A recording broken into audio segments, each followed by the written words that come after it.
ভিডিওটা ছাড়া হয়েছে সেটা কিন্তু গোপন ভিডিও ছাড়া হয়েছে, কারণ ওখানে একটা বিচার ছিল, সমাধানের একটা ছিল। সেটা সম্পর্কে আপনার কাছে একটু জানতে চাই, আসলে এই ভিডিওটা কি আপনি ছেড়েছেন নাকি আপনার স্বামীর পক্ষ থেকে কেউ ছেড়েছে? আসলে এই বিষয়ে আপনি কোনো অবগত আছেন কিনা?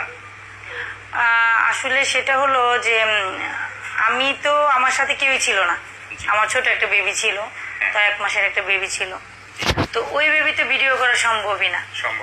আর দ্বিতীয় কথা হলো আমি ছিলাম, আমাকে হয়তো আপনারা দেখেছেন, আমার হাতে কোনো ফোন ছিল না, আমার বেবি ছিল, বেবির মানে খাওয়ার যেই বোতলটা ফিটার ওইটা ছিল, তো আমার পক্ষে থেকে কেউ ছিল না। ভিডিও অবশ্যই ও করেছে, ওর পক্ষের লোক করেছে, কারণ ওর পক্ষের লোক ওখানে 4 জন ছিল। হ্যাঁ, তো ভিডিওটা ওরাই করে। তো আসলে কি আমি একটা কথাই বলতে চাচ্ছি যে যেখানে আলোচনা হচ্ছে গোপন, হ্যাঁ, যে কিছু কিছু গোপন আলোচনা থাকে যেটা কারোর সামনে শেয়ার করা যাচ্ছে না বা বলা যায় না, ঠিক আছে? তো সেটা হলো যে আমার হাজবেন্ড আমাকে এতদিন পর, 1 মাস পর আমি ওর সামনাসামনি হওয়ার পর ওইখানকার যে মহিলা কাউন্সিলর যে আপার বাসায় আমরা বসি, ঠিক আছে, চট্টগ্রামের, তো ওই আপু কিন্তু আমাদের মূলত মিলিয়ে দিবে, হ্যাঁ, এরকম একটা পর্যায় থেকে আমাদের বসাইছে।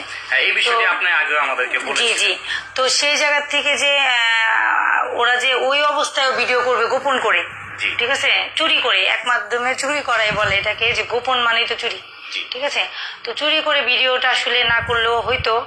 আর যেটা করেছে ভালোই করেছে, কারণ এর মধ্যে আমাকে অনেক দর্শকরা অনেক কিছুই আমাকে বলেছে, কমেন্টস জানিয়েছে যে আপু আপনার কি বলে যে ওখানে যে অন্য কোনো মেয়ে হলে স্বামীর যে কলার ধরতো, ঠিক আছে, যে পরিস্থিতি আপনার ছিল, 1 মাস ভরে আপনার সিজারে পেশেন্ট, আপনার হাজবেন্ড আপনাকে যতই বলুক ডিভোর্স বলুক, আপনি যেহেতু হাতে পাননি, আর ডিভোর্স দিলে হয়ে যাবে না, সেটারও কিছু কার্যকর আছে, যেটা 3 মাস 13 দিন আগ পর্যন্ত আপনি তার ওয়াইফ।